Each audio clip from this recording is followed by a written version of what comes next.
श्रोता नागरिक सवालमा आज हामी कैलालीको पूर्वी र दक्षिणी भाग खास गरेर जानकी नगरपालिका, जोशीपुर गाउँपालिका, जानकी गाउँपालिका, जोशीपुर गाउँपालिका, टिकापुर नगरपालिका, भजनी नगरपालिका क्षेत्र डुबानमा पर्ने गर्छ। हरेक वर्ष जसो अलिकति पानी पर्ने बित्तिकै पनि त्यहाँको नागरिकहरूले डुबानमा परेर बाढी आएर कटान पनि हुने समस्याले ग्रसित हुनुपर्ने हुन्छ।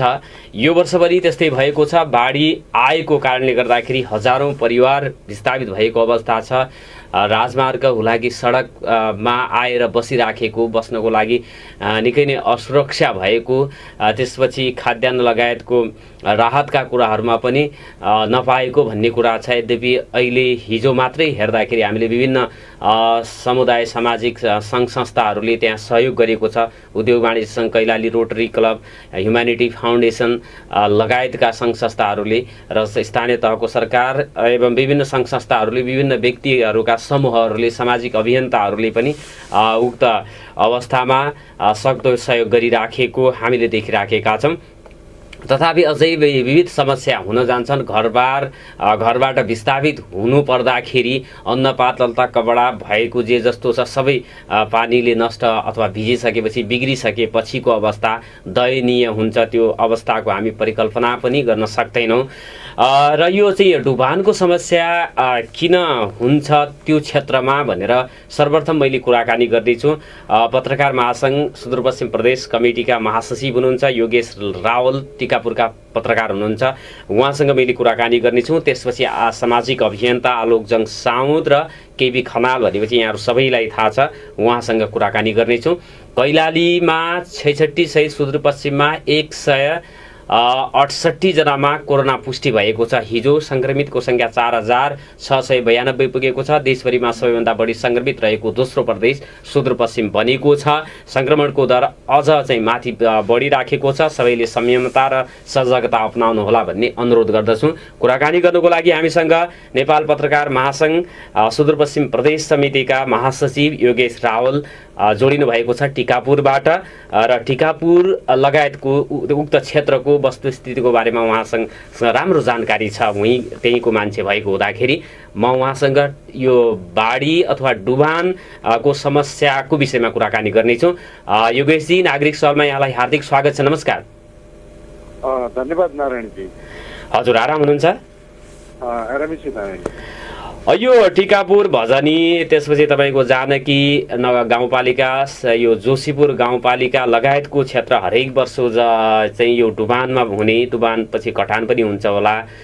यसको थोरै पानी परेपछि पनि डुबानको समस्या हुन्छ, त्रसित हुनुपर्छ।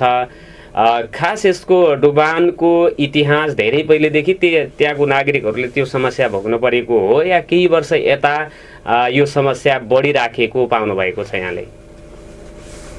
केही वर्ष यता डुबानको समस्या झन्झन बढ्दै गइराखेको छ। विगत 1-2 वर्ष पछिल्लो गएको 1-2 वर्ष चाहिँ डुबानको समस्या खासै देखिएन। तर यो वर्ष फेरि 2040 सालको बाढीलाई नै प्रभावित बिर्साउने गरिकन डुबान भएको छ। खास गरी कैलालीको टिकापुर, भजनी, जोशीपुर, जानकी गाउँपालिकाका विभिन्न वडाहरू जलमग्न भए र करिब 6-7 हजार घरधुरी नै डुबानमा परे। अहिले पनि कतिपय गाउँका घरहरूमा पानी घटेको छैन र त्यहाँका बाढी प्रभावित व्यक्तिहरू घर फर्किन सकेको अवस्था छैन। यो डुबानको समस्या पछिल्लो केही वर्ष यता चाहिँ एकदमै विकराल रूपमा बन्दै गइराखेको छ। यसको खास गरी डुबानको समस्या चाहिँ कर्णाली र मोहना नदी हुन्। कर्णाली नदीले मोहना नदीको बेगलाई थुनिदिने र मोहना नदीले टुरेबाट निस्किएका अन्य खरे खोलाहरूलाई चाहिँ थुनिदिँदा त्यो पानी चाहिँ बस्तीमा छिर्छ र बस्ती डुबानमा पर्ने गरेको छ। कर्णाली र मोहना मिसिएपछि जुन नदी छ त्यो नदी फेरि भारतमा नजिकै टिकुनिया भन्दा अलिकति नजिकै बनेको एउटा बाँध छ, कैलाशपुरी बाँध भन्छ, भारतीय पक्षले बनाएको। त्यो बाँधको ढोका बन्द हुँदा पनि कर्णाली र मोहनाको जुन पानीको बेग छ त्यो बेगलाई रोकिदिन्छ र त्यसले गर्दा कैलालीको पूर्वी बेडको दक्षिणी भाग चाहिँ जलमग्न हुने गरेको छ नारायण। योगेशजी, जस्तो यो कैलाशपुरी बाँध कति वर्ष अगाडि यो चाहिँ निर्माण भएको हो त्यो क्षेत्रमा? त्यो निर्माण भइसकेपछि यो डुबान पर्ने क्रम बढेको हो? यो चाहिँ मोहना कर्णाली नदी त त्योभन्दा पहिला पनि थिए, केही वर्ष यता बढ्दैछ भन्ने कुरा गर्दै हुनुहुन्छ। कैलाशपुरी बाँध नै मुख्य कारण हो कि अन्य कारणहरू पनि त्यसमा चाहिँ छन् भन्ने लाग्छ यहाँलाई? कैलाशपुरी बाँध निर्माण भइसकेपछि नै डुबानको समस्या बढ्दै गएको यहाँका स्थानीयहरू बताउँछन्। हजुर, त्यो बाँध निर्माण हुनुभन्दा पहिले चाहिँ बाढीको त्यति धेरै ठुलो समस्या थिएन। त्यसपछि बाँध निर्माण भइसकेपछि मोहना र कर्णालीको बेगलाई उनले चाहिँ बाँधले चाहिँ अवरुद्ध गरिदिन्छ र त्यसपछि पानीको सतह चाहिँ बस्तीमा पर्छ र बस्ती डुबानमा पर्छ भन्ने कुरो चाहिँ यहाँका स्थानीयहरू भन्दै आइरहेका छन्। तर त्यो एक किसिमले चाहिँ स्वाभाविक पनि देखिन्छ। बाढी आउँदा पानी कर्णाली र मोहना नदीमा पानीको सतह बढ्दा जुन स्पिड देखिन्छ त्यो स्पिड चाहिँ देखिँदैन। त्यो स्पिडलाई चाहिँ कैलाशपुरी बाँधले रोकेको प्रत्यक्ष महसुस गर्न सकिन्छ र त्यो हुनाले पनि कैलाशपुरी बाँधकै कारणले पनि कैलालीको पूर्वी दक्षिणी बेडको बस्ती डुबानमा पर्यो भन्न सकिन्छ। तर यो मात्रै पनि प्रमुख कारण नहुन सक्छ। कर्णालीको सतहमा केही जमिन भन्दा माथि आइराखेको छ। कर्णालीमा चाहिँ विभिन्न कङ्क्रिटहरू जम्ने खिड्काहरू नदीको बीच भागमा चाहिँ भनौँ न ढुङ्गा बालुवा दिँदा त्यो नदीले चाहिँ दायाँ बायाँ काट्दै गइराखेको र नदीको सतह माथि आएको पनि छ। र अर्कोतिर चुरेबाट निस्किने जुन यो जिल्लाका विभिन्न ठाउँमा त चुरेबाट निस्किनेहरू साना नदीहरू छन्, खोलाहरू छन्। चुरेको विनाशले गर्दा पनि ती खोलाहरूको सतह पनि जमिनभन्दा माथि आएको छ। त्यसले गर्दा पनि पानी परेपछि र ती खोलाहरूमा चाहिँ बाढी आएपछि त्यो बाढी चाहिँ बस्तीमा पस्ने गरेको छ। चुरेको विनाश र कैलाशपुरी बाँध र कर्णालीको सतह जमिनभन्दा माथि यी दुई तिनवटा कारणले पनि प्रत्येक बस्ती डुबान हुने गरेको छ। यो कैलाशपुरी बाँध हाम्रो यो दुई देशीय सीमा भन्दा कति दूरीमा बनाएको छ भारतले? त्यो धेरै तल छ, धेरै त्यो बिछिया भन्ने ठाउँ नजिकै छ। त्यो हाम्रो सीमा क्षेत्रभन्दा धेरै भारतको भूमिमा पर्छ, धेरै टाढा छ। यसले गर्दा त भारतीय भूमि पनि डुबानमा पर्छ होला, नेपाली भूमि पनि पर्छ सँगसँगै। उतापट्टि चाहिँ त्यस्तो डुबान नहुने किसिमको संरचना बनाएको छ? होइन, उनीहरूको त्यो कैलाशपुरी बाँधभन्दा पूर्वपट्टिको बेल्टमा चाहिँ ठुलो जङ्गल छ। त्यहाँको चाहिँ भिक्षिया जङ्गल भन्छ, त्यो जङ्गल छ, त्यहाँ बस्ती छैन। र पश्चिमपट्टि टिकुनिया भन्दा माथिपट्टिका गङ्गानगर, इन्द्रनगर लगायतका केही गाउँहरू छन्। ती गाउँहरू चाहिँ यो नेपालपट्टिको भूभाग डुबानमा पर्छ। त्यसरी डुबानमा पर्छ। उनीहरूको केही भूभाग पनि कैलाशपुरी बाँधका कारण डुबानमा पर्छ। त्यो दुईटै देशका सीमा क्षेत्रका बस्तीहरू डुबानमा पर्छ। यसका अलावा जस्तो डुबान क्षेत्रमा अव्यवस्थित तरिकाले घरहरू बनाउनु, बस्ती विकास हुनुले पनि यो समस्या जस्तो घर परिवार नै पीडित हुनुपर्ने समस्या आइलागेको पनि हुनसक्छ। त्यो अवस्था के छ? या खेतहरू हाम्रो नेपालपट्टिको भूमि बढी जलमग्न हुने, गाउँ बस्ती अलि कमै हुने अवस्था हो या के हो योगेश सर? पहिलो टिकापुरको हकमा चाहिँ टिकापुरको जुन बजार क्षेत्र छ त्यो बजार क्षेत्रमा चाहिँ अब केही भागमा अतिक्रमण हुँदा र केही होचो भागहरूमा बस्ती विस्तार हुँदा डुबानमा परेको देखिन्छ। तर साबिकका नारायणपुर, धनसिरपुर गाविसहरू, जोशीपुर लगायतका थापापुर गाविसहरू, साबिकका गाविसहरूका बस्तीहरूमा चाहिँ त्यो समस्या देखिँदैन। त्यहाँ पुरानो बस्ती हो, धेरै पुरानो बस्ती हो।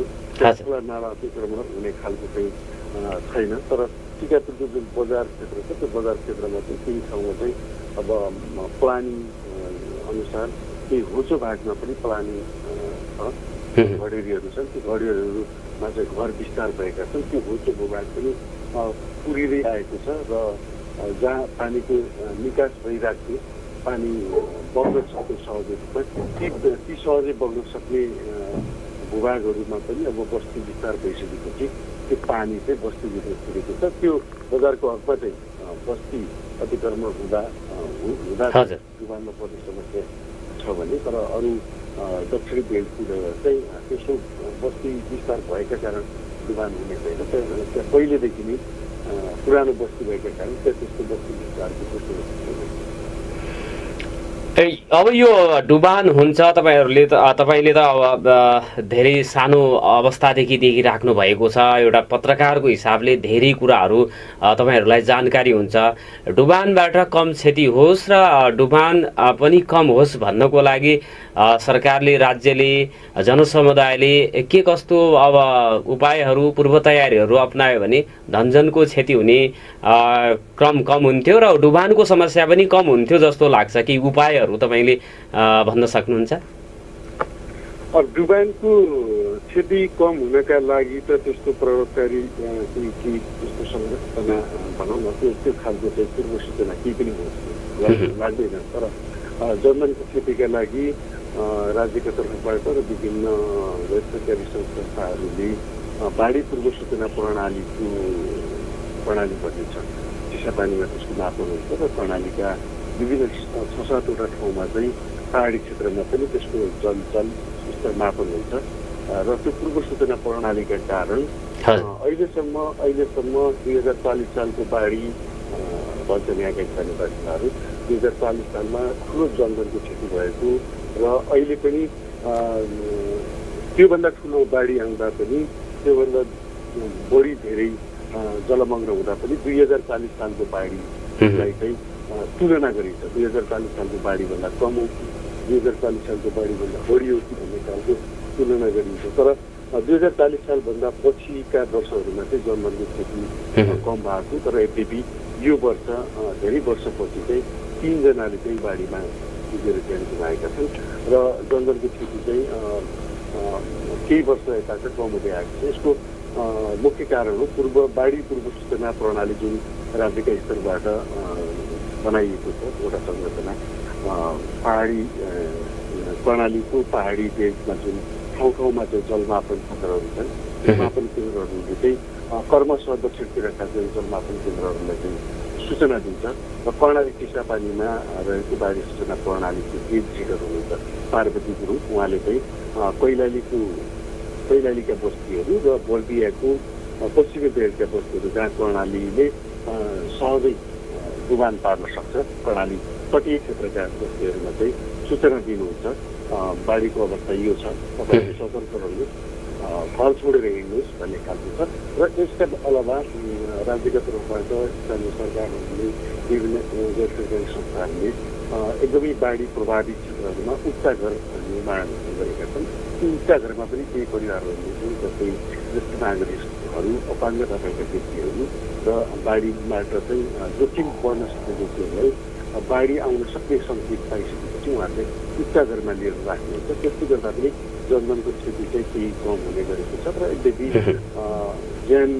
मान्छेले आफ्नो ज्यान सुरक्षित जोगाउन सके तापनि अब खाद्यान्न, लत्ता कपडा लगायतका सामानहरू चाहिँ सबै सामानहरू चाहिँ जोगाउन सक्ने अवस्था हुँदैन र त्यो हरेक वर्ष स्थानीयले चाहिँ बाढी प्रभावित क्षेत्रका बासिन्दाहरूले समयमै कहीँ राखिसकेपछि जोगाउन सक्नुहुन्छ र बाढी आइसकेपछि के खाद्यान्न चाहिँ जोगाउन सक्ने अवस्था हुँदैन। हजुर, अहिले यो तथ्याङ्क पनि तपाईँहरूले सङ्कलन गर्नुभएको छ होला, कति जति परिवार, कति जति जनसङ्ख्या त्यो चाहिँ विस्थापित भएको छ घरबाट, केही अरू मानवीय क्षतिका कुराहरू पनि आएका छन्, बेपत्ता हुने, अब पशु चपाएको त त्यो सङ्ख्या नै एकी नभएको अवस्था होला। अहिलेको बाढीले गरेको क्षतिको विवरण मोटामोटी हिसाबमा भन्नुपर्दाखेरि कति जति गरेको जस्तो लाग्छ यहाँलाई? अब स्थानीय पालिकाहरूले अहिले त्यस्तो क्षतिको विवरण सङ्कलन गरिसकेका अवस्था छैनन्। उनीहरू अब विगत केही एक दुई दिनसम्म उद्धारमै सक्रिय हुनुभयो र त्यसपछि अहिले उहाँहरू बाढी प्रभावित क्षेत्रमा राहत वितरणको कार्यक्रमलाई चाहिँ सञ्चालन गरिराख्नु भएको छ। त्यसको स्थितिको विवरण सङ्कलन हुनका लागि केही दिन लाग्ला। तर यद्यपि भदरी नगरपालिकामा सबैभन्दा धेरै करिब 5-6 हजार घरको दिने प्रभावित भएको देखिन्छ। त्यहाँका बासिन्दाहरूले धेरै क्षति भएको देखिन्छ र टिकापुरको पनि दक्षिणी बेल्ट जहाँ साबित जनसङ्ख्या नारायणपुर गाविसका केही बस्तीहरू त्यहाँ घर परिवारहरूले चाहिँ क्षति बेहोरेका छन् र अहिले स्थानीय पालिकाहरूले अब क्षतिको विवरण सङ्कलन गर्ने भन्दा पनि उहाँहरूले खाने बस्ने व्यवस्थामै बढी जोड दिएका कारण क्षतिको एक विवरण चाहिँ अहिलेसम्म पालिकाहरूमा आइसकेको छैन। समय दिनुभयो यसको लागि म धन्यवाद दिन चाहन्छु। र यहाँले भने जस्तै चुरेको दोहन रोक्न सक्यो भने पछि केही हदसम्म त्यो बाढीको समस्या समाधान गर्न सकिन्छ भन्ने पनि यहाँले सुझाउनु भएको छ। यो निकै महत्त्वपूर्ण सुझाव हो। राज्यले यो कुरालाई मनन गर्नुपर्दछ। यहाँले महत्त्वपूर्ण समय दिनुभएको छ, यसको लागि म हार्दिक धन्यवाद दिन चाहन्छु। हवस्, आदरणीय श्रोता, उहाँ हुनुहुन्थ्यो नेपाल पत्रकार महासङ्घ सुदूरपश्चिम प्रदेश कमिटीका महासचिव योगेश राहुल टिकापुरबाट हामीसँग कुराकानी गर्दै हुनुहुन्थ्यो। चुरेको दोहन पहाडी क्षेत्रमा पनि अब यो चाहिँ डाँडापाखाहरूको दोहनले गर्दाखेरि, खोला नालाहरूको दोहनले गर्दाखेरि, वन विनाशको कारणले गर्दाखेरि बाढीको उच्च जोखिम छ। दक्षिणी बेल्टमा खास गरेर तराई क्षेत्रको हरेक जिल्लाहरूमा यो समस्या रहेको छ। यसै सँगसँगै कैलाशपुरी बाँधका कारणले गर्दाखेरि पनि तराई क्षेत्रमा डुबान कैलालीको पूर्वी क्षेत्र यो दक्षिणी बेल्टमा डुबानको समस्या हुने गरेको छ। केही वर्ष यता यो क्रम बढेको छ भन्ने कुरा हामीलाई जानकारी दिनुभएको छ। योगेश राहुल पत्रकार हुनुहुन्थ्यो टिकापुरबाट। अब हामी कुराकानी गर्न गइराखेका छौँ बाढी पीडितहरूलाई के कस्तो सहयोग त्यहाँ उपलब्ध भइराखेको छ सरकारी तौरबाट र विभिन्न सामाजिक अभियन्ताहरू पनि त्यहाँ उद्धारको कार्यमा, राहत वितरणको कार्यमा संलग्न भएको हामीले देखेका छौँ। सबैसँग हामीले कुराकानी आजको विषयमा गर्न नसके तापनि दुईजनालाई मैले आजको कुराकानीको लागि छनौट गरेको छु। एकजना हुनुहुन्छ खान पुगोस् दिन पुगोस् अभियानका एकजना अभियन्ता आलोकजङ साउद हामीसँग जोडिनु भएको छ टेलिफोनमा। आलोकजी, नागरिक सवालमा हार्दिक स्वागत छ। नमस्कार। धेरै धेरै धन्यवाद सर, तपाईँको नमस्कार। आराम हुनुहुन्छ? एकदम फाइन। यो तपाईँ एउटा अभियान मार्फत त्यो उक्त क्षेत्रमा जहाँ बाढी पहिरो के अरे यो बाढी र डुबान भएको छ भजनी तपाईँको जोशीपुर गाउँपालिका त तपाईँको आफ्नै गाउँपालिका हो होइन? उक्त क्षेत्रमा यो कोभिड-19बाट सृजित समस्याको समाधान पनि गर्दै राखेको हामीले देखेका छौँ। सामाजिक सञ्जालमा तपाईँलाई देख्न पाइन्छ, सहयोग गरिराख्नु भएको छ। अहिले यो पछिल्लो अवस्थामा चाहिँ कसरी सहयोग गरिराख्नु भएको छ तपाईँहरूले? विस्थापितहरू मैले ठ्याक्कै चाहिँ भनौँ तपाईँको सम्पर्कमा आएका विस्थापितहरू के कति छन् जस्तो लाग्छ जोशीपुर गाउँपालिकाकै कुरा गर्दाखेरि? सर धन्यवाद तपाईँले प्रश्नका लागि। कोभिड-19ले त त्यसै जनताहरू, यहाँका जनताहरू एकदमै मारमा परेका छ है। अस्ति राति तपाईँको 13 गते राति परेको अविरल वर्षापछि 14 गते आएको तपाईँको जनजनको क्षति हुने गरेर आएको ठुलो बाढीबाट यहाँका जनताहरू एकदमै बढी प्रभावित छन्। सर यो कैलाली जिल्लाको दक्षिण पूर्वी क्षेत्र जोशीपुर गाउँपालिका, विशेष गरी जोशीपुर गाउँपालिका र भजनी नगरपालिका सबैभन्दा बढी उच्च जोखिममा छन्। सर तपाईँको चाहिँ जोशीपुर गाउँपालिकाको 7वटा वडा तपाईँको चाहिँ अस्ति 14 गते आएको भीषण तपाईँको बाढीबाट सबैभन्दा प्रभावित तपाईँको जोशीपुर गाउँपालिका 7 जिल्ला छ। 7 जिल्लामा चाहिँ हाम्रो खान पुगोस् दिन पुगोस् अभियानले चाहिँ अहिलेसम्म 7वटा तपाईँको चाहिँ वडामा चाहिँ हाम्रो खान पुगोस् दिन पुगोस् अभियानले चाहिँ इमर्जेन्सीमा चाहिँ अविरल वर्षाको 14 गते आएको तपाईँको जनजनको क्षति हुने नगरपालिका सबैभन्दा हजुर हजुर त्यो छ सर। अनि म तपाईँलाई जानकारी गराउँ, हिजो मात्रै हाम्रो अभियानले चाहिँ हिजो मात्रै तपाईँको सामाजिक विकासका लागि सत्य समाज CSSG र केयर नेपालसँग हाम्रो समन्वय र आग्रहपछि बाढीबाट सबैभन्दा प्रभावित 3 नम्बर वडामा चाहिँ हामीले सामाजिक विकासका लागि सत्य समाज र केयर नेपाललाई हामीले आग्रह गरिसकेपछि उहाँको टिमले चाहिँ त्यहाँ आएर चाहिँ सुक्खा खाजा र इमर्जेन्सी खानाको उहाँहरूले व्यवस्था गर्नुभएको छ, जसमा तपाईँको चाहिँ 2 प्याकेट चिउरा, 1 प्याकेट भुजा अनि बिस्कुटहरू अनि 2 किलो चिनीहरू चाहिँ हामीले उपलब्ध गराएको अवस्था छ सर। यो तपाईँको अभियान जोशीपुर गाउँपालिकामा मात्रै सीमित छ अथवा जहाँ जहाँबाट तपाईँलाई सहयोगको लागि अनुरोध आउँछ त्यसरी गइराख्नु भएको छ भजनीतिर पनि के छ? हाम्रो अभियान भनेको सर एउटा सीमित क्षेत्रलाई मात्रै हामीले चाहिँ टार्गेट बनाएर गरे होइन सर। हाम्रो नेपाल अधिराज्यभरि हाम्रो अभियान हो सर। जहाँबाट हामीलाई फोन कलहरू आउँछ, जहाँबाट चाहिँ हामीलाई एउटा गरिदिनु पर्यो सर है भनेर आग्रह आउँछ, त्यहाँ तुरुन्तै हाम्रो टिम पुग्छ सर र हाम्रो टिमले चाहिँ त्यहाँ गर्नुपर्ने आवश्यक सहयोगहरू चाहिँ हामीले अहिलेसम्म गरिरहेको अवस्था छ सर। यो बिचमा जस्तो अब विस्थापित भएका घरमा जसको पानी परेको छ उहाँहरूको त खाद्यान्न, लत्ता, कपडा लगायतको पशु चौपायामा पनि क्षति भएको होला। त्यो अवस्थामा उहाँहरूलाई त अब वर्षभरि नै खानको लागि समस्या पर्छ होला नि। त्यो समस्या समाधान गर्न तत्कालमा त तपाईँहरूले अब यो केही दिनका लागि सहयोग गरिराख्नु भएको छ। दीर्घकालीन रूपमा सहयोग गर्नको लागि त्यहाँको स्थानीय सरकार लगायत अन्य सरकारी निकायहरूको तत्परता चाहिँ कस्तो पाइराख्नु भएको छ यहाँहरूले? हो सर, यो सर हामीले चाहिँ एउटा व्यक्ति हो सर, हामी चाहिँ है व्यक्तिले त धेरै कुरा गर्न सक्दैन र पनि हामीले सके जति हाम्रो क्षमताले भ्याए जति चाहिँ हाम्रो अभियानले चाहिँ अहिलेसम्म गरेको छ सर। अस्ति मात्रै तपाईँको चाहिँ यहाँ एउटा दलित बस्ती छ, त्यो दलित बस्तीमा चाहिँ तपाईँको खाद्यान्नदेखि लगेर सबै कुराहरू चाहिँ अन्न बाली पुरा नष्ट गरिसकेपछि त्यहाँ केही दिनका लागि खान पुगोस् भनेर चाहिँ हामीले त्यहाँ केही पुरा चामलहरू हामीले दिएको अवस्था छ सर। अनि अर्को कुरा म यहाँ के आग्रह गर्न चाहन्छु भनेपछि स्थानीय सरकार र प्रदेश सरकार अहिले पनि मलाई लाग्छ कानमा तेल हालेर सुतेको छ। उहाँहरूको गम्भीरताका साथ ध्यान जाओस् त्यो बस्तीहरूमा, त्यो जुन जहाँ तपाईँको बाढीबाट अति प्रभावित भए त्यो बस्तीमा गएर अति पनि राम्रोसँग अनुगमन गरेर जो वास्तविक पीडित उहाँहरूलाई चाहिँ छनौट गरेर चाहिँ उहाँहरूको दीर्घकालीन रूपमा चाहिँ म के भन्छु भनेपछि यहाँको सरकारलाई, स्थानीय सरकार, प्रदेश सरकारलाई चाहिँ जनतालाई कहिलेसम्म तपाईँहरू 1 प्याकेट चाउचाउ दिएर भुल्याउनुहुन्छ, तपाईँहरू जनतालाई कहिलेसम्म एक प्याकेट चाउचाउ दिएर आँखामा छारो पार्नुहुन्छ। सो त्यही भएर यो बाढीबाट यो दक्षिण पूर्वी क्षेत्र जोशीपुर गाउँपालिका बाढीबाट चाउचाउ र चिउरा मात्रै खानाले यो पेटमा समस्या भयो, बिरामी हुँदैछौँ भन्ने गुनासोहरू पनि आएको छ। त्यसपछि केही अन्य व्यवस्था भएको छ खान बस्नको लागि? अलिकति चाहिँ त्योभन्दा राम्रो खान बस्न सक्ने व्यवस्थापन गर्न सकेको छ स्थानीय तहले? स्थानीय तहले चाहिँ अहिलेसम्म तपाईँको लगभग यो बाढी गइसकेको 4 दिन भइसक्यो। हामीले चाहिँ सुन्नमा आएको स्थानीय सरकारले चाहिँ अहिलेसम्म 2 प्याकेट चाउचाउ र एउटा 1 बोतल पानी मात्रै दिएको अवस्था छ। सो त्यही भएर मेरो आग्रह उहाँहरूप्रति मेरो विनम्र आग्रह के छ भन्दाखेरि जनता तपाईँहरूको नै हो, तपाईँहरू भनेको जनताको अभिभावक हो। सो त्यही भएर चाहिँ उहाँहरूको दीर्घकालीन उपाय के हुन्छ चाहिँ बाढीबाट यो क्षेत्र कसैले मारमा पर्छ। सो त्यही भएर दीर्घकालीन उपाय यहाँको सर्पन्न लगाउनदेखि लगेर यहाँका बाँध बाँध्ने कुराहरूदेखि लगेर यसमा स्थानीय सरकार र प्रदेश सरकारको गम्भीरताका साथ ध्यान जाओस्। प्रत्येक वर्ष चाहिँ जनतालाई चाहिँ आँखामा छारो पाल्नका लागि 1 प्याकेट चुरामा चाहिँ उहाँहरूलाई चाहिँ नअल्माल्याउनु, म यही आग्रह गर्न चाहन्छु सर। यो जस्तो अभियानको उसमा अब बालबालिकाहरू, महिलाहरू, कोही सुत्केरी, कोही गर्भवती पनि हुनुहुन्छ होला। अब कोरोनाको डर त्रास पनि छ। यस्तो अवस्थामा उहाँहरूलाई पहिलो प्राथमिकता दिएर कामहरू अथवा उद्धारको कामहरू भइराखेको छ कि छैन?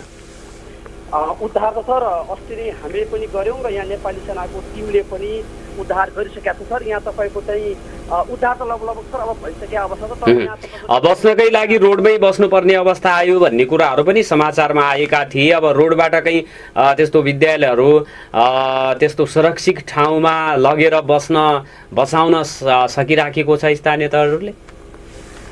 यहाँ तपाईँको कतिपय स्कुलहरू पनि पानीले गर्दा जलमग्न भएको अवस्था पनि थियो सर। तर मलाई के लाग्छ भने जसरी यहाँको स्थानीय सरकारले चाहिँ आफ्नो जनतालाई सुरक्षित ठाउँमा राख्नु पर्ने, जसरी सुरक्षा दिनु पर्यो, जसरी उहाँहरूको रेस्क्यु गर्नु पर्यो, त्यो कुरामा अलिकति चुकेको मलाई यहाँनिर लाग्यो सर होइन। हामीले त हामी सामाजिक अभियन्ता हो, हामीले कसैको चाहिँ पक्षी विपक्षी पनि हामी लिँदैनौँ सर। हामीले जे देख्यौँ त्यही भन्ने हो सर। हाम्रो आँखाले जे देख्यौँ, हामीले अनुगमन गर्दाखेरि हामीले जे देख्यौँ त्यही भन्ने हो सर। सो त्यही भएर यहाँको स्थानीय सरकारले चाहिँ आफ्नो जनतालाई जसरी सुरक्षाको अनुभूति दिनु पर्यो, जसरी उहाँहरूलाई चाहिँ एउटा सुरक्षित ठाउँमा राख्नु पर्यो, त्यो नगरेको अवस्था हामीलाई देख्दाखेरि चाहिँ हामीलाई चाहिँ दुःख पनि लागेको सर। सो अहिले पनि सर आजको मितिसम्म पनि यहाँ जोशीपुर गाउँपालिकाको 1 नम्बर वडा र विभिन्न वडामा चाहिँ अहिले पनि जनताको घरमा चाहिँ तपाईँ कम्बरसम्म अहिले पनि पाइन्छ सर। सो त्यही भएर चाहिँ अझै घरभित्र जान सक्ने वातावरण भएको छैन। पानीले जलमग्न छ, घरहरूको आधा आधी जति पानी नै छ।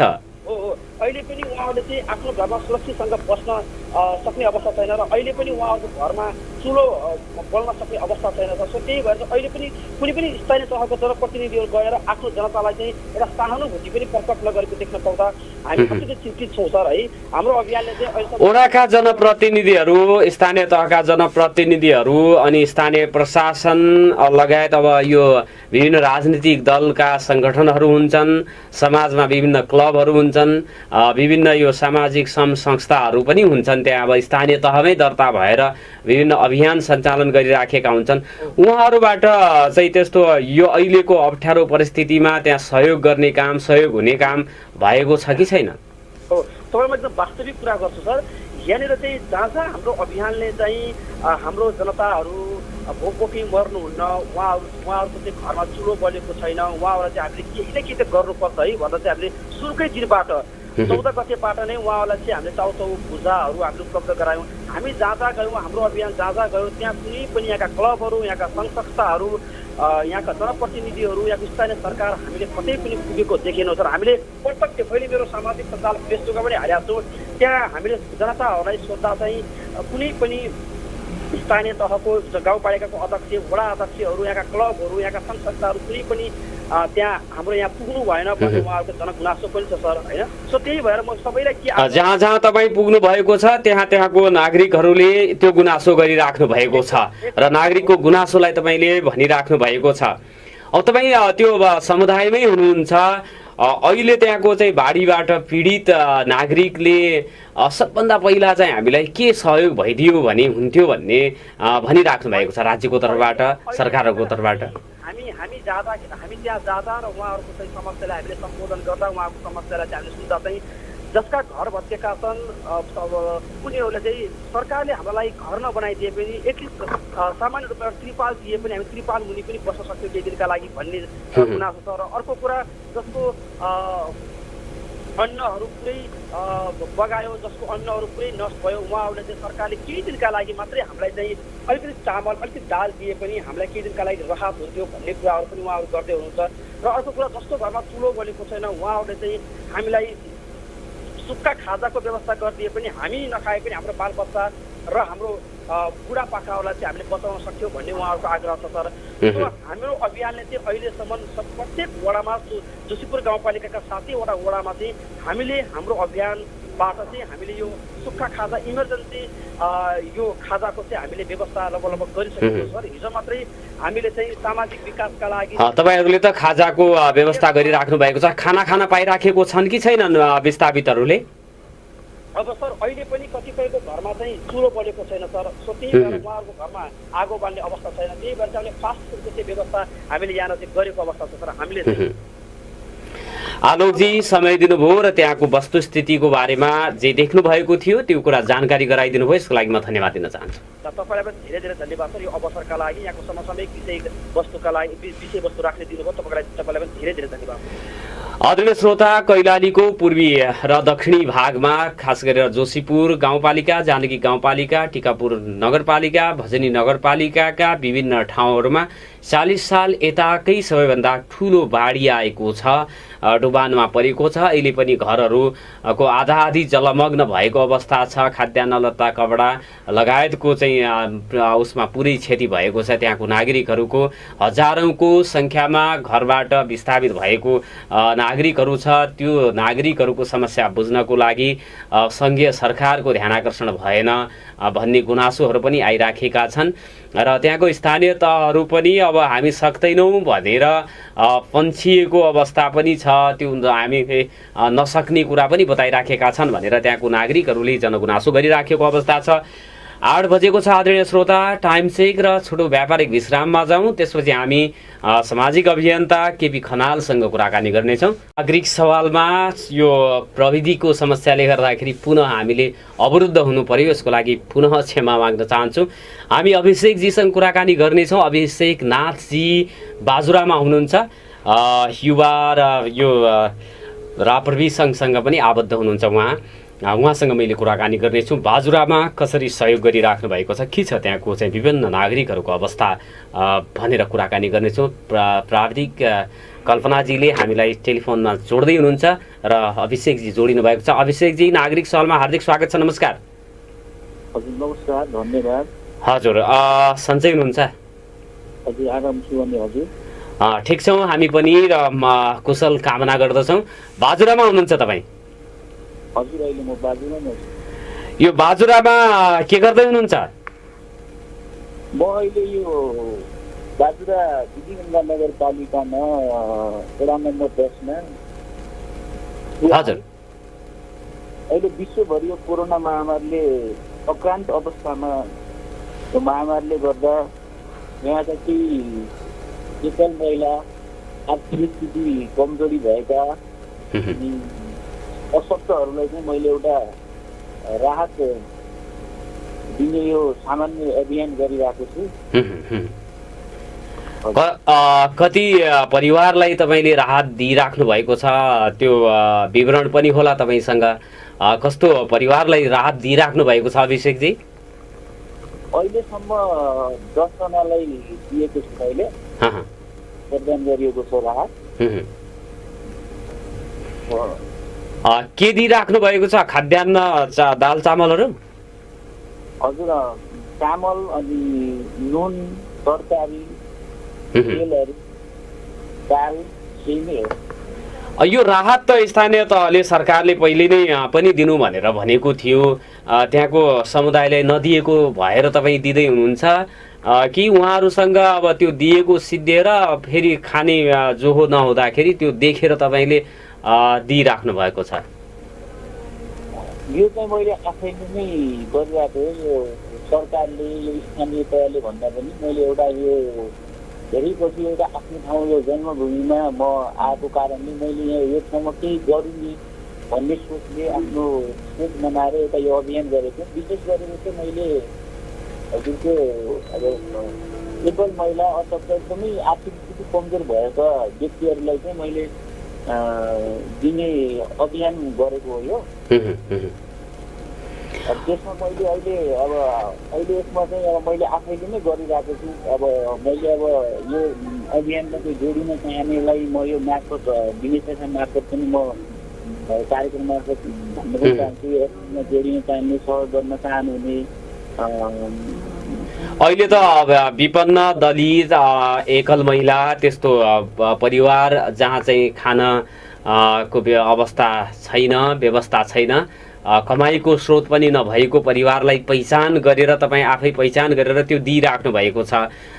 त्यसमा अब कसले यो भन्दा पहिला दिएको थियो, दिएको थिएन भन्ने कुरा भन्दा पनि अहिलेको आवश्यकता हेरेर दिइराख्नु भएको छ तपाईँले, हो? हजुर। अनि अब यो एउटा वडामा मात्रै सीमित छ, अब जति सक्यो हुन त त्यति गर्ने हो, बाँकी ठाउँबाट पनि तपाईँले दिइराख्नु भएको छ भनेपछि त विपन्न जसले खानै पाइराखेको छैनन् उहाँहरूले त पक्कै पनि तपाईँलाई सम्पर्क गरेको हुनुपर्छ। पछिल्लो अवस्थामा अब चाहिँ अन्य ठाउँबाट पनि तपाईँको खोजी भयो भने सहयोग गर्न सकिने अवस्था छ कि के छ? सकिन्छ। अहिले म यो निरन्तर नै छु, यो अभियानमा निरन्तर नै छु म। अब कस्तो यता के छ भनेदेखि हजुरको धेरै टाढा टाढा जानुपर्छ, 1-2 घन्टा हिँड्नुपर्छ। धेरै ठाउँमा त अब यो मान्छेहरू थाहा पनि हुँदैन।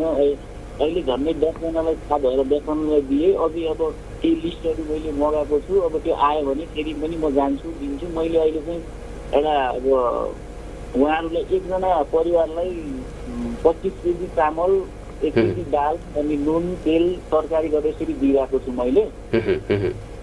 अनि यही नै हो सर।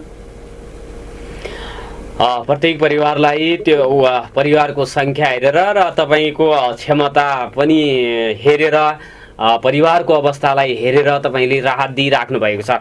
यसले निरन्तरता पाओस् भन्नको लागि तपाईँलाई सहयोग पनि कसैले गरिदिनुपर्छ होला नि? हजुर हजुर, एकदम मैले त्यो सहयोगको आशा पनि राखेको छु। अब यस अभियानमा गर्दै गर्दा त्यसैले यसो सहयोग गर्न चाहने व्यक्तिहरूले सहयोग गर्न सक्नुहुनेछ।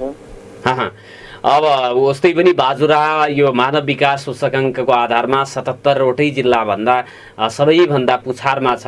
विपन्नता, गरिबी, अभाव लगायतको चाहिँ समस्या बाजुरामा धेरै छ भनेर भनिन्छ। बिरामी हुने कुराहरू, पढ्न नपाउने कुराहरू, समयमा खान नपाउने समस्या हुन्छ। गरिब र विपन्नता अब जुनसुकै जिल्लाको भए पनि उहाँहरूलाई समस्या हुन्छ। तपाईको अभियानमा जोडिनको लागि तपाईलाई त्यहाँको विभिन्न वर्गको तपाई मार्फत सहयोग पुर्याउनको लागि कसै अब त्यस्तो इच्छुक दाताहरूले तपाईलाई सम्पर्क गर्ने माध्यम त हुनु पर्यो, केही त्यस्तो चाहिँ माध्यम बनाउनु भएको छ? हजुर, अहिले अब केही आफन्त मित्रहरूले चाहिँ मलाई खबर गर्नुभएको छ हामी हजुरलाई सहयोग गर्छु भनेर। तर सहयोग गर्ने चाहिँ अहिलेसम्म तपाईँले आफ्नै चाहिँ जोहो गरेर दिइराख्नु भएको छ। जति परिवारलाई दिनुभयो त्यो आफ्नै खर्चमा तपाईँले त्यो गर्नुभएको हो? हजुर, अहिले चाहिँ मैले आफ्नै खर्चले गरिरहेको छु। र अब चाहिँ केही साथीभाइहरू, आफन्तहरू अब त्यो देखेर तपाईँलाई अब सहयोग गर्नुपर्छ भन्ने ठानेर फोन कलहरू तपाईँलाई सम्पर्क गर्ने क्रम बढेको छ? हजुर, बढेको छ, गर्छु पनि भन्नुभएको छ। तर अहिले चाहिँ सहयोग नै चाहिँ भएको चाहिँ छैन, तर गर्छु चाहिँ भन्नुभएको छ। गर्छु भन्ने फोनहरू आएका छन्। अब गर्छु भन्नेलाई तपाईँले अब कोही अब विदेशबाट पनि हुनसक्छ होइन, देशको विभिन्न भूभागबाट जोसँग अब यो विपन्न वर्गलाई दिनुपर्छ भन्ने मन हुन्छ, उहाँहरूले तपाईँलाई सम्पर्क गर्ने त एउटा सूत्र त हुनु पर्यो नि। टेलिफोन नम्बर तपाईँको मोबाइल नम्बर नै हो अथवा अन्य अब केही ब्याङ्क अकाउन्टहरू त्यस्तो अब त्यहाँ जम्मा गर्न सक्नुहुन्छ भन्ने किसिमले तपाईँ गइराख्नु भएको छ, के छ? मैले अब बाहिर चाहिँ अब मैले फेसबुक मार्फत नै कुरा गरेको छु र उहाँहरूलाई चाहिँ मैले अब ब्याङ्कको अब एकाउन्ट पनि दिएको छु उहाँहरूलाई। उहाँहरूले अब त्यसमा नि जम्मा गरिदिन्छु भन्नुभएको छ, तर जम्मा गरेको अवस्था चाहिँ छैन अहिले। त्यो जम्मा भयो भने त्यही आधारमा तपाईँले त्यो सहयोगको दायरा विस्तार गर्नुहुन्छ बाजुरामा? हजुर हजुर। तपाईँलाई नै सम्पर्क गर्नु पर्यो भने तपाईँको मोबाइल नम्बर पनि कसैले आवश्यक पर्छ होला, मैले त्यो आवश्यक पर्छ भन्ने ठानेर तपाईँको नम्बर भनिदिन अनुरोध गरेँ। ए हस्, मेरो 9813 25 56 20। 9813 25 56 20। हजुर। अभिषेक नाथजीको यो नम्बर रहेको छ, एनसेल नम्बर रहेको छ। त्यसमा यहाँहरूले उहाँलाई सहयोग बाजुराका लागि दिन चाहनुहुन्छ भने सम्पर्क गर्न सक्नुहुनेछ। विपन्न परिवारलाई खाद्यान्नको घरमै गएर आफै लगेर बोकेर उहाँले दिइराख्नु भएको छ। हामीले पनि सामाजिक सञ्जालमा उहाँसँग म जोडिएको भएको कारणले गर्दाखेरि त्यो थाहा पाएँ र उहाँसँग मैले सम्पर्क गरेँ। आदरणीय श्रोता, अभिषेकजी समय दिनुभयो, यसको लागि म धन्यवाद दिन चाहन्छु र तपाईँको यो जुन सदिच्छा छ त्यसमा सहयोग चाहिँ थपिँदै जाओस्, तपाईँले सहयोग गर्ने मौका अझ पाउनुहोस् होला भन्ने कामना गर्न चाहन्छु। धन्यवाद चाहिँ यहाँले समय दिनुभएकोमा। हुन्छ सर, धन्यवाद। अभिषेक नाथजी हुनुहुन्थ्यो बाजुराबाट। बाजुराका विभिन्न विपन्न परिवारलाई उहाँले यो खाद्यान्नको सहयोग गरिराख्नु भएको छ। हाम्रो निर्धारित समय सम्म आइपुगेका छौँ आदरणीय श्रोता, र भर्खरै पत्रकार योगेश रावलजीको भनाइअनुसार कैलालीमा, उहाँको बुझाइअनुसार कैलालीको दक्षिण पूर्वी क्षेत्रमा जुन बाढी आउने अथवा डुबानको समस्या छ त्यो हुनुको पछाडिको कारण कर्णालीको मोहना नदीको नदी सतह पनि बढ्नु। अब नदी सतह बढ्नु भनेको पहाडी अथवा नदीको छेउछाउमा उत्खनन दोहन बढी भयो भने नदीमा बालुवा लगायत ढुङ्गा गिट्टीहरू थुप्रिने क्रम हुन्छ। कटान भयो भने पनि त्यो समस्या हुन्छ। तसर्थ सरकारले बाढी यो नदीबाट हुने कटान, पहाडी क्षेत्रको चुरे क्षेत्रको दोहनलाई रोक्न अति आवश्यक छ।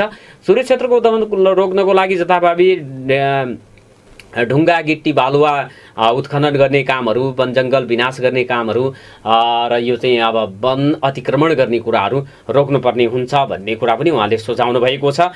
यो सँगसँगै बाढी 40 साल यतैको सबैभन्दा ठुलो बाढीबाट पीडित भएका नागरिकहरूलाई यहाँहरूले सहयोग गर्न सक्नुहुनेछ, जसमा सहयोग गर्नको लागि उद्योग वाणिज्य सङ्घ कैलाली, रोटरी क्लब लगायतका चाहिँ विभिन्न ह्युम्यानिटी फाउन्डेसन लगायतका सङ्घ संस्थाहरू अब मैले फेसबुकबाट समाचारहरूबाट थाहा पाएअनुसार त्यो सहयोग पनि भइराखेको छ र राज्यबाट हुने सहयोग चाहिँ मूलभूत रूपमा हुनुपर्ने हुन्छ। सरकारको ध्यान आकर्षण भएन कि भनेर केन्द्रीय सरकारको कोही मान्छे पनि आएन, नत्र चाहिँ अन्य क्षेत्रमा भइदिएको भए चाहिँ हेलिकप्टर चढेर तुरुन्तै त्यहाँ चाहिँ जाने, हेर्ने, निरीक्षण गर्ने र सहयोगको लागि पहल गर्ने राज्यबाट हुन्थ्यो। त्यो काम चाहिँ सुदूरपश्चिमको हकमा कहिले पनि हुँदैन भन्ने गुनासो यहाँको नागरिकहरूको रहेको छ। यो गुनासोलाई बुझ्नको लागि, सुनाउनको लागि हाम्रा सङ्घीय सरकारहरूले पहल गरौँ र प्रदेश सरकारको पनि त्यतातर्फ अब ध्यान आकर्षण भएको होला, के कसरी सहयोग गर्ने भन्ने योजना पनि उहाँहरूले बनाउँदै गरेको अवस्था हुनुपर्छ होला र विभिन्न यो सहयोगी सङ्घ संस्थाहरू पनि तुरुन्तै त्यहाँ पुगेर सहयोगमा जुटिराखेको अवस्था भने देखिएको छ। तथापि यो उहाँहरूलाई पुनर्स्थापित गर्ने कुराहरू अझ महत्त्वपूर्ण हुन्छन् र वर्षभरिको उहाँको चाहिँ त्यहाँको नागरिकहरूको जीवन धान्नको लागि उपयुक्त उपाय सुझाउने जिम्मा भने राज्यको हुन्छ। राज्य हाम्रो अभिभावक हो, तसर्थ राज्यको भूमिका महत्त्वपूर्ण हुन्छ। सहयोगी भूमिका गर्नको त प्रत्येक नागरिक, विभिन्न सङ्घ संस्थाहरू आइहाल्छन् नै भन्ने कुरा राख्दै आजको बसाइमा अलिकति हाम्रो चाहिँ समस्या भयो। यो समस्या हुनुको पछाडि केही प्राविधिक कमी कमजोरीहरू रहेका छन्। ती सबै कुराको लागि म क्षमा प्रार्थी हुँदै आजको कार्यक्रमबाट बिदा माग्छु। नमस्कार, शुभ दिन।